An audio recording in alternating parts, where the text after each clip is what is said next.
پہلا روزہ، کیا ہم واقعی ہی بدلنے آئے ہیں؟ کیا آپ نے کبھی سوچا رمضان صرف ایک مہینے کا نام نہیں بلکہ زندگی بدلنے کا موقع ہے؟ آج پہلا روزہ ہے، گھر میں سحری کی رونقیں تھیں، آنکھیں نیند سے بوجھل تھیں، مگر دل میں ایک سکون تھا۔ ہم نے نیت کی اور اس لمحے سے ہم ایک خاص عبادت میں داخل ہو گئے۔ رمضان وہ مہینہ ہے جس کا ذکر قرآن میں مجید میں آیا ہے۔ قرآن پاک اسی مہینے میں نازل ہوا۔ یہ وہ مہینہ ہے جس کے بارے میں حضرت محمد صلی اللہ علیہ وآلہ وسلم نے فرمایا کہ اس کے دروازے کھول دیے جاتے ہیں، رحمت نازل ہوتی ہے اور جنت سجائی جاتی ہے۔ لیکن سوال یہ ہے، کیا ہمارا روزہ صرف بھوک اور پیاس ہے؟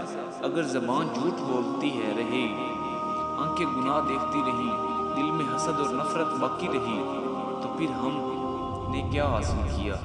پہلا روزہ ہمیں آئینہ دکھاتا ہے، ہم اصل میں کون ہیں، ہمیں کس چیز کو بدلنے کی ضرورت ہے۔ رمضان خود کو کرنے کا نام دیتا ہے۔ یہ وہ مہینہ ہے جس نے چھوٹی نیکی بھی کئی گنا بڑھ جاتی ہے۔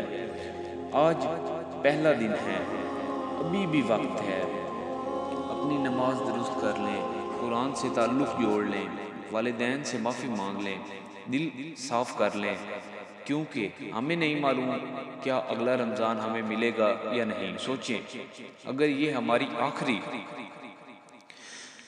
آخرت بنا سکتی ہے، آج کی نیت کریں، ہم صرف روزہ نہیں رکھیں گے، ہم خود کو بدلیں گے، اور جب عید آئے گی تو ہم بھی وہی انسان نہیں ہوں گے جو رمضان سے پہلے تھے۔ خود کو بدلیں یار۔ دیکھیں نا، ہم پورا سال گناہ کرتے ہیں، سارا کچھ معاملات ہمارے ساتھ ہوتے ہیں، ٹھیک ہے، اور ہمیں کوشش یہ کرنی چاہیے کہ ہم خود کو بدلیں۔ آپ نے 11 مہینے وہی سیم پرسن، آپ نے same habits, but try to change this. ایک ماہ اپنے آپ کو بدل لیں، اپنے آپ کو چینج کر لیں۔ اللہ ہمیں اس رمضان کو قبول کرنے کی توفیق دے، آمین۔ ملتے ہیں اگلی ویڈیو میں۔